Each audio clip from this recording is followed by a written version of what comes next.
பொடி dosa. My choice is பொடி dosa. Masala dosa. It's always my choice. Dosa வகைகளில் ஒவ்வொருவருக்கும் ஒவ்வொரு சாய்ஸ் இருக்கலாம். ஆனால் எல்லா வகை தோசைகளுக்கும் ஒரே சாய்ஸ் இதயம்.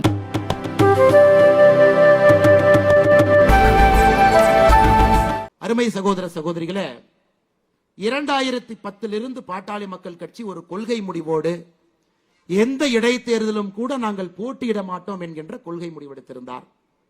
அது 14 ஆண்டுகள் கழித்து அந்த கொள்கை முடிவை மாற்றிக்கொண்டு விக்கிரவாண்டி களத்திலே தேசிய ஜனநாயக கூட்டணி சார்பாக 14 ஆண்டுகள் கழித்து பாட்டாளி மக்கள் கட்சி இன்னைக்கு ஒரு இடைத்தேர்தலை சந்திக்கிறாங்க. எதற்கு என்பதை நாம் முதலில் புரிந்து கொண்டால் இந்த தேர்தல் எதற்கானது என்பது நமக்கு முழுமையாக தெரியும். அன்பு சொந்தங்களே, 14 ஆண்டுகள் பொறுத்திருந்து 2024 இடைத்தேர்தல், நம்ம மருத்துவரை எப்பவுமே சொல்லுவாங்க, இந்த இடைத்தேர்தல் என்பது ஒரு வேஸ்ட் ஆஃப் டைம். ஆளுங்கட்சிக்காரங்க யார் இருக்கிறாங்களோ அவங்க எம்எல்ஏ கொடுத்துட்டு போயிருங்க. காரணம், இடைத்தேர்தல் என்று சொன்னாலே அது பணம் தான். இடைத்தேர்தல் என்று சொன்னாலே மக்களை விலைக்கு வாங்கறதுக்கு முயற்சிப்பாங்க. இடைத்தேர்தல் என்று சொன்னாலே ஜனநாயகத்தை கேவலப்படுத்துவாங்க.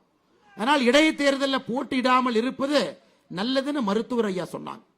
ஆனா இன்னைக்கு மருத்துவர் ஐயா 14 ஆண்டுகள் கழித்து களத்துக்கு வர வேண்டிய காரணம் என்ன? காரணம், ஒரு ஆட்சி எப்படி இருக்கக்கூடாது என்பதற்கு உதாரணமாக ஒரு ஆட்சி இங்கே நடந்து கொண்டிருக்கிறது. எதற்காக மருத்துவர் ஐயா தன்னுடைய உயிரை கொடுத்து வாழ்ந்து கொண்டிருக்கின்றார்களோ, மது இருக்கக்கூடாது என்று வாழ்ந்து கொண்டிருக்கின்றார்களோ, அது ஆறாக ஓடிக்கொண்டிருக்கிறது. 65 பேர் இந்தியாவினுடைய எந்த மாநிலத்திலும் கூட சமீப காலத்தில் கள்ளச்சாராயத்தை அறிந்து இறந்ததாக நாம் பார்க்கலை. ஆனா தமிழகத்தில் 65 பேர் இறந்திருக்கிறாங்க. 23 பேருக்கு முழுவதுமாக கண் பார்வை இல்லை. இந்த அவலத்தை எல்லாம் பார்த்து கொண்டிருக்கின்றோம். எப்படி மருத்துவர் ஐயாவால் பொறுத்து கொண்டிருக்க முடியும்? அதையெல்லாம் தாண்டி மக்களுக்கு எதிரான ஒரு ஆட்சி இங்கே நடந்து கொண்டிருக்கிறது. அதை எப்படி கை கட்டி வேடிக்கை பார்ப்பது என்கின்ற ஒரே காரணத்திற்காக இன்னைக்கு தேசிய ஜனநாயக கூட்டணி சார்பாக பாட்டாளி மக்கள் கட்சி இங்கே களத்தில் இறங்கி நம்முடைய அன்பு தலைவர் சி அன்புமணி அவர்கள் நம்முடைய வேட்பாளராக நின்று கொண்டிருக்கின்றார்கள். அருமை சொந்தங்கள், இது ஆண்டவன் நமக்கு கொடுத்திருக்கக்கூடிய ஒரு வாய்ப்பு. அண்ணன் இன்னைக்கு சட்டமன்றத்துக்கு போறனால தமிழகத்துல ஆட்சி கவிழ்ந்துருமா? இல்லைங்க. சி அன்புமணி அண்ணன் அவர்கள் இன்னும் ஒரு 15 நாட்கள்ல சட்டமன்றத்துக்குள்ள போனா தமிழகத்தினுடைய அரசியல் வரலாறு மாறுமா? மாறும். இதற்காகத்தான் இந்த தேர்தல் ஒரு சரித்திர முக்கியத்துவம் வாய்ந்த ஒரு தேர்தல். இன்னைக்கு திமுக என்கின்ற இந்த கட்சி எப்படி ஆட்சி பண்றாங்க? இதை சாமி விவேகானந்த அவர்கள் பல ஆண்டுகளுக்கு முன்பு சொல்லி இருப்பார். ஒரு குரங்கு, அந்த குரங்கே தன்னிலை மறந்து இருக்கக்கூடிய ஒரு குரங்கு மரத்து மேல ஏறி இருக்கு. அந்த குரங்கு மரத்தின் மீது அமர்ந்திருக்கும் பொழுது ஒரு தேல் அந்த குரங்கை கடிச்சு வச்சிருது. யோசிச்சு பாருங்க, ஒரு தேல் ஒரு குரங்கை கடிச்சு வச்சா அந்த குரங்கு எப்படி இருக்கும்? அதுக்கப்புறம் அந்த குரங்கு கல்லை குடிக்குது. சோ தேளால் கடிப்பட்ட ஒரு குரங்கு கல்லை குடித்து விட்டு வீதிக்கு வந்தால் எப்படி இருக்குமோ அதுதான் இன்று திராவிட முன்னேற்ற கழகத்தினுடைய ஆட்சி. மதம் பிடித்த யானை என்று சொன்னால் அது பொய்யாகிவிடும். அதிகார பலத்தை வைத்துக் கொண்டு நான் என்ன வேண்டுமானாலும் செய்வேன், யாரும் என்னை கேள்வி கேட்க மாட்டார்கள். ஜனநாயகத்தில் தேர்தல் வரும் பொழுது பணம் கொடுத்து விலைக்கு வாங்கி விடுவேன். ஜனநாயகத்தையே ஒரு புதைகுழியிலே நான் புதைப்பேன். அப்படி இருக்கும் பொழுது மக்கள் என்னை பற்றி எப்படி பேசுவார்கள் என்பதை இந்த 3 ஆண்டு காலமாக திமுக தன்னுடைய ஆட்சியில் நடத்தி கொண்டிருக்கின்றார். ஈரோடில் இடைத்தேர்தல் நடந்தது. பட்டி பட்டியாக மக்கள் அடைத்திருந்தார். ஆனா இங்கே பாட்டாளி மக்கள் கட்சி இருக்கிறனால அந்த பட்டியெல்லாம் பறந்துவிடும் என்பதற்காக விக்கிரவாண்டிக்கு பட்டி வரவில்லை. ஆனா பட்டிக்கு பதிலாக இங்கே வேட்டி வந்திருக்கிறது. கடந்த 2 நாட்களாக பார்த்து கொண்டிருக்கின்றோம்.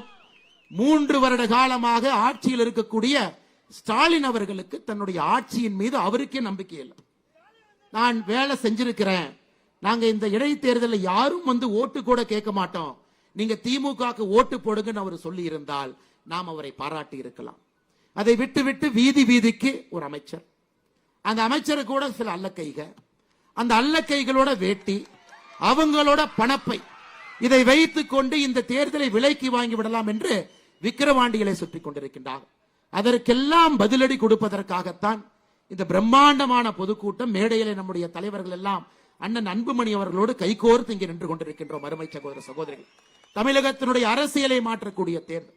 மேடையில் நம்முடைய இருபெரும் தலைவர்கள், முன்னாள் முதலமைச்சர் அண்ணன் ஓ பன்னீர்செல்வம் அவர்கள், அண்ணன் டிடிவி தினகரன் அவர்கள் இருவருமே அம்மாவினுடைய சாட்சியாக இங்கே அமர்ந்திருக்கின்றார். எப்படி புரட்சி தலைவர் அவர்களுக்கு திண்டுக்கல் என்பது ஒரு மந்திர சொல்லாக மாறியதோ இடைத்தேர்தல்ல, அதே போல தேசிய ஜனநாயக கூட்டணிக்கு விக்கிரவாண்டி என்கின்ற மந்திர சொல் தமிழகத்தினுடைய அரசியலை மாற்றக்கூடிய மந்திர சொல்லாக இருக்கு. இன்னைக்கு அண்ணன் அன்புமணி அவர்களை கொஞ்சம் உத்து பாருங்க. அவர் சி அன்புமணி மட்டும் இல்லைங்க, அவர் சி அன்புமணி BA. இன்னைக்கு தமிழ்நாட்டில் BAனா என்னன்னு தெரியும். அண்ணன் RS பாரதி அவர்கள் சொன்னாங்க, நாய் கூட BA படிக்குமா. பாத்தீங்க, கேட்டீங்களா? நாய் கூட தமிழகத்தில் BA படிக்கும். அதெல்லாம் நாங்கள் போட்ட பிச்சை. இது இன்னைக்கு மட்டும் சொல்லுங்க, தொடர்ந்து திராவிட முன்னேற்ற கழகத்தினுடைய அராஜக பேச்சு. தமிழகத்தில் வழக்கறிஞர் இருக்கின்றார்கள், நீதியரசர்கள் இருக்கிறாங்கன்னா நாங்க போட்ட பிச்சை. நேற்று சென்னையில் அவர்கள் பேசியது, BA நாயெல்லாம் படிக்குது, தமிழகத்தில் நாய் கூட BA படிக்கலாம். ஆனால் அன்பு சகோதர சகோதரிகளே, ஒரு திமுக ஆட்சியினுடைய உச்சகட்டம் எந்த அளவுக்கு போயிருக்குன்னா, அராஜக போக்கு எந்த அளவுக்கு போயிருக்கிறது என்றால், நம்ம எல்லாம் நாய் என்று சொல்லக்கூடிய அளவுக்கு திராவிட முன்னேற்ற கழகத்தினுடைய அராஜக போக்கு இருக்கு. அதே BA படிச்சுட்டு 2016 தேர்தல் இங்க நின்று நமக்காக தொடர்ந்து உழைத்துக் கொண்டிருக்கின்றார். அவருடைய துணைவியாரும் கூட ஒரு பள்ளி ஆசிரியராக இருக்கிறார். நமக்காக ஒரு எளிமையான மனிதர். எல்லா சமுதாயத்தினுடைய அன்பை முழுமையாக பெற்று விக்கிரவாண்டி தேர்தலில் ஒரு சரித்திரத்தை ஏற்படுத்துவதற்காக மாம்பழ சின்னத்தில் நம்முடைய வெற்றி வேட்பாளர் நின்று கொண்டிருக்கின்றார்கள் என்பதை நாம் அனைவரும் உணர்ந்து செயல்பட வேண்டும். அதே நேரத்தில் அன்பு சகோதர சகோதரிகளே, மேடையில் இருக்கக்கூடிய தலைவர்கள் என்ன சாதிச்சாங்க? 2024 பாராளுமன்ற தேர்தலில் மேடையில் இருக்கக்கூடிய தலைவர்கள் என்ன சாதிச்சாங்கன்னு நீங்க கேட்டீங்கன்னா உங்களுக்கே பதில் தெரியும். திராவிட முன்னேற்ற கழகம் 1949 உருவான கட்சி, 67 ஆட்சிக்கு வந்த கட்சி, 5 முறை முதலமைச்சராக இருந்து 6வது முறை ஆட்சி அதிகாரத்தில் இருக்கக்கூடிய திமுக, இதற்கு முன்பு நடந்த பாராளுமன்ற தேர்தலில் வாங்கிய வாக்கு 33%. இங்கு இருக்கக்கூடிய தலைவர்கள் எல்லாம் சேர்ந்து பணபலம், படைபலம், அதிகார பலம் இருக்கக்கூடிய திமுகவினுடைய வாக்கு வங்கிய 33%இருந்து இந்த தேர்தலில் 27% கொண்டு வந்திருக்கின்றார். இது சாதாரண அரசியல் நிகழ்வு இல்லைங்க.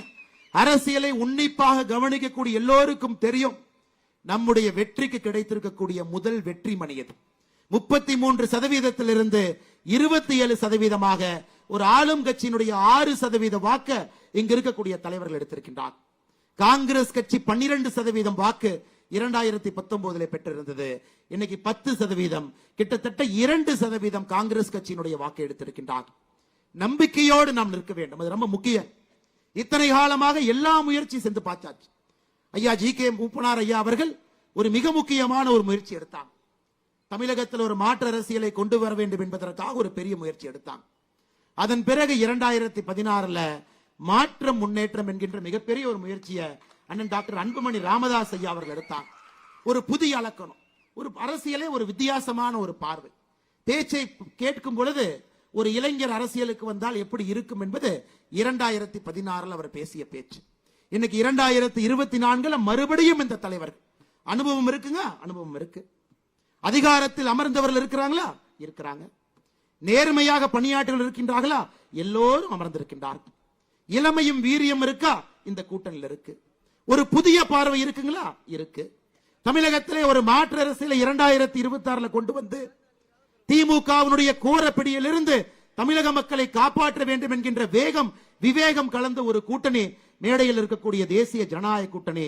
அதற்கு சாட்சியாக இருக்கக்கூடிய தலைவர்கள் அமர்ந்திருக்கின்றார்கள். அன்பு சொந்தங்களே, அதனால் நீங்கள் இந்த முறை ஒரு பெரிய மனதோடு, இன்னைக்கு பாருங்க, இந்த கூட்டமே வரும்பொழுது எந்த அளவுக்கு இந்த மைதானத்துக்குள்ள மக்கள் இருக்கின்றார்களோ, உண்மையை சொல்ல வேண்டும் என்றால் இதை விட 4 மடங்கு வெளியே நின்று கொண்டிருக்கின்றார். உண்மையை சொல்ல வேண்டும் என்றால் 4 மடங்கு. இன்னைக்கு காலையிலிருந்து திமுக காரன் ஒரு ஊருக்கு போய் 500 ரூபாய் கொடுத்துட்டு இருக்கான். அந்த கூட்டத்துக்கு மட்டும் போகாம நீங்க வீட்டில் இருந்தா 500 ரூபாய் என்று பரிசு. அதையெல்லாம் தாண்டி இங்கே வந்தவர்கள் நீங்க. மாற்றம் வந்தே ஆக வேண்டும் என்று வந்தவர்கள் நீங்க. நிச்சயமாக இந்த விக்கிரவாண்டி இடைத்தேர்தல் 25 ஆண்டுகள் கழித்து தமிழகத்தினுடைய அரசியல் வரலாற்றை எழுதும் பொழுது மாற்றத்திற்கு வித்திட்ட தேர்தலாக இந்த விக்கிரவாண்டி இருக்கும் என்பதற்கு சாட்சியாக நீங்கள் வந்திருக்கின்றீர்கள். அன்பு சொந்தங்களே, நமக்கு 45,000 கோடி வருமானம் கொடுக்கக்கூடிய டாஸ்மார்க் வேண்டாம் என்றால் அண்ணன் சி அன்புமணி அவர்கள் வெற்றி பெற வேண்டும். கஞ்சாவினுடைய புழக்கத்திலிருந்து தமிழகத்தை காப்பாற்ற வேண்டும் என்றால் அண்ணன் சி அன்புமணி அவர்கள் மாம்பழ சின்னத்திலே வெற்றி பெற வேண்டும். படித்த இளைஞர்களுக்கு படிப்புக்கேற்ற வேலையும், வேலைக்கேற்ற ஊதியமும் வேண்டும் என்றால் அண்ணன் சி அன்புமணி அவர்கள் மாம்பழ சின்னத்திலே வெற்றி பெற வேண்டும். தமிழக அரசியலே நம்முடைய தலைமுறை தலை நிமிர்ந்து நிற்க வேண்டும். குடும்ப ஆட்சியினுடைய கட்டுப்பாட்டில் இருந்து ஒரு தலைமுறை, அடுத்த தலைமுறை, மூன்றாம் தலைமுறை, நான்காம் தலைமுறை என்று அடையாளம் காட்டிக் கொண்டிருக்கக்கூடிய திமுகவினுடைய பிடியில் இருந்து தப்பிக்க வேண்டும் என்றால் மாம்பழ சின்னத்திலே அண்ணன் சி அன்புமணி அவர்கள் வெற்றி பெற வேண்டும். அதையெல்லாம் தாண்டி பாட்டாளி மக்களுடைய குரல் சட்டமன்றத்திலே கேட்க வேண்டும் என்றால் சி அன்புமணி அவர்கள் மாம்பழம் சின்னத்திலே வெற்றி பெற வேண்டும். அருமை சொந்தங்களே, நாம் எல்லோரும் பாட்டாளிகள் தான். நாம் எல்லோருடைய சின்னமும் மாம்பழம் தான்.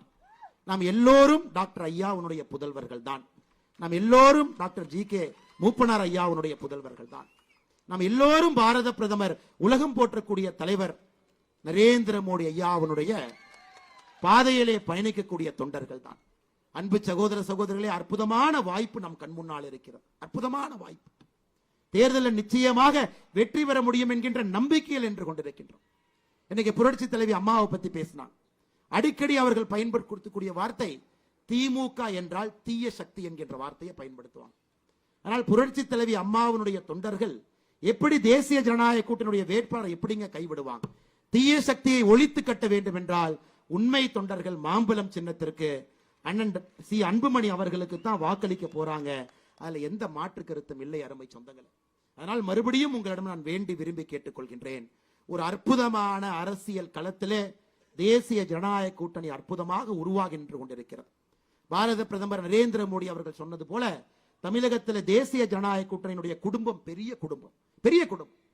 உண்மையான ஜனநாயகம், உண்மையான ஜனநாயகம். 2026 ஒரு கூட்டணி ஆட்சி எப்படி இருக்கும் என்பதற்கு இலக்கணம் இங்கு இருக்கக்கூடிய தலைவர்கள். இங்கு இருக்கக்கூடிய தலைவர்கள் யாரையும் துதிப்பாடுவதற்கான தலைவர்கள் இல்லை. இன்னைக்கு பாருங்க, திமுகவுடைய கூட்டணியை பாருங்க, காங்கிரஸ் கட்சி துதிப்பாடும். அங்க இருக்கக்கூடிய எல்லா தலைவர்களும் துதிப்பாடுவார். இங்க இருக்கக்கூடிய எல்லா கட்சிகளும் தனித்தன்மை வாய்ந்த கட்சிகள். அந்த கட்சிகளுக்கு என்று ஒரு கொள்கை, அந்த கட்சிக்கென்று ஒரு தனி பாதை, அந்த கட்சிக்கென்று ஒரு தனி பார்வை. ஆனால் ஒன்றாக இணையும் பொழுது நமக்கு இருக்கக்கூடிய ஒரே ஒரு குறிக்கோள் தமிழகத்தினுடைய மாற்றம், தமிழகத்தினுடைய முன்னேற்றம். அந்த ஒரே ஒரு குறிக்கோளுக்காக எல்லா கட்சிகளும் எல்லா தலைவர்களும் மேடையின் மீது அமர்ந்திருக்கின்றார்கள் அன்பு சொந்தங்களே. அதனால் உங்களிடம் நான் வேண்டி விரும்பி உங்களுடைய பாதம் தொட்டு அன்போடு கேட்டுக்கொள்கின்றேன். இந்த மிக முக்கியமான தேர்தலை நம்ம தவறவிடக்கூடாது. இல்ல ஒருத்தர் ஜெயிக்கிறதுனால ஆட்சி மாறுமா அப்படின்னு நீங்க நினைக்க கூடாது. இல்ல ஆளுங்கட்சி இத்தனை பக்கம் சுத்திட்டு இருக்கிறாங்களே, அவங்களுக்கே ஓட்டு போட்டலாம், 2 வருஷம் தானே, 2026 அண்ணனுக்கு மறுபடியும் ஓட்டு போடலாம், அந்த மாதிரி நீங்க நினைக்க கூடாது. இல்லைங்க, இவ்வளவு தூரம் அமைச்சர்கள் வீதி வீதியா வந்து கையெடுத்து அமைச்சர்கள் வீதிக்கு வருவது இடைத்தேர்தல் போது மட்டும்தான். மிச்ச நேரத்தில் அமைச்சரை பார்க்க போனீங்கன்னா என்ன சொல்லுவாங்க? ஓசி, நீ வந்து இந்த ஜாதி, நீ இப்படிப்பட்டவன், நீ அப்படிப்பட்டவன் மிச்ச நேரத்தில் அமைச்சர்கள் சொல்லுவாங்க. மனுவை கொண்டு போனீங்கன்னா தலையில கொட்டுவாங்க. ஆனா இடைத்தேர்தல் வரும் பொழுது ஒரு அமைச்சரும் வீதிக்கு வந்து அம்மா உங்க காலை காட்டுங்கம்மா, உங்க கையை நான் காலான்னு நினைச்சுக்கிறேங்க அம்மான்னு கேட்பாங்க. அதற்காக மயங்கி நாம் யாரும் கூட பரிதாபப்பட்டு திராவிட முன்னேற்ற கழகம் என்கின்ற தீய சக்திக்கு நாம் வாக்களிக்க கூடாது அன்பு சொந்தங்களே. அதனால் நீங்கள் பெரிய மனதோடு, திடமான மனதோடு, எது வந்தாலும் அது உங்களுடையது, உங்களுக்கு எது கொடுத்தாலும் அது உங்களுக்கு சொந்தமானது. 7ஆம் தேதி 8ஆம் தேதி எது நடந்தாலும் உங்களுக்கு வரவேண்டியது நன்றாக வந்திருக்கிறது என்பதை கிருஷ்ண பரமாத்மா சொல்லி இருப்பது போல் நீங்கள் ஞாபகம் வைத்துக் கொண்டு, ஆனால் மாற்றத்திற்காக, நேர்மைக்காக, நெஞ்சுரத்திற்காக, தமிழக மக்களை காப்பதற்காக இந்த முறை மாம்பழம் சின்னத்துல அண்ணன் அன்புமணி அவர்களுக்கு நீங்கள் வாக்களிக்க வேண்டும் என்று அன்போடு கேட்டுக்கொண்டு, இங்க வந்திருக்கக்கூடிய எல்லா அன்பு நண்பர்களும் அன்பு சொந்தங்களும் கூட எப்படி ஒரு கூட்டணி கட்சியில தொண்டர்கள் இணக்கமாக இருக்க முடியும் என்பதற்கு ஒரு முதல் அச்சாணியாக இந்த விக்கிரவாண்டி கூட்டம், முதல் அச்சாணியாக இந்த விக்கிரவாண்டி கூட்டம். நமக்குள்ள சின்ன சின்ன சங்கடங்கள் இருந்தாலும், இதற்கு முந்தைய தேர்தலில் நாம் வேறு வேறு அணியிலே பணியாற்றி இருந்தாலும் கூட இந்த முறை நாம் இணைந்திருப்பது தமிழக மக்களுக்காக. தீய சக்தி திமுகவினுடைய பிடியிலிருந்து தமிழக மக்களை காப்பாற்ற வேண்டும் என்பதற்காக நாம் இணைந்திருக்கின்றோம். ஆனால் நம்முடைய அன்பு தொண்டர்கள் இணக்கமாக, இன்னும் வேகமாக, இன்னும் வீரியமாக ஒரு பெரிய இலக்கோடு 2026 தமிழகத்தினுடைய அரசியல் வரலாற்றில் முதலாக கூட்டணி ஆட்சி வரப்போகிறது. எல்லோருடைய குரலும் கோட்டையிலே கேட்க போகிறது. எல்லோருடைய தொண்டர்களுக்கும் தமிழகத்தில் மதிப்பும் மரியாதையும் வரப்போகிறது. வேகம், விவேகம், மாற்றம் இருக்கக்கூடிய அந்த தலைவர்கள் நம்மை வழிநடத்தப் போகின்றார்கள் என்பதற்கு அச்சாணியாக, முன்னோடியாக விக்கிரவாண்டி தேர்தலில் மாம்பழம் சின்னத்திற்கு நீங்கள் வாக்களித்து அண்ணன் அன்புமணி அவர்களை நீங்கள் வெற்றி பெறச் செய்ய வேண்டும் என்று மறுபடியும் உங்களிடம் வேண்டி விரும்பி கேட்டு, எனக்கு வாய்ப்பு கொடுத்த பாக்காட்டி மக்கள் கட்சியினுடைய அன்பு தலைவர்கள் மேடையின் மீது இருக்கின்றார்கள், அவர்களுக்கும் நன்றி சொல்லி, என்னுடைய அன்பு தொண்டர்கள் இங்கே இருக்கின்றார்கள், அவர்களுக்கும் இந்த நேரத்தில் நன்றி சொல்லி, கடுமையாக நீங்கள் உழைக்க வேண்டும் என்பதை மறுபடியும் உங்களுக்கு வலியுறுத்தி என்னுடைய பேச்சை முடித்துக் கொள்கின்றேன். நன்றி, வணக்கம். பாரத் மாதா கி ஜெய்.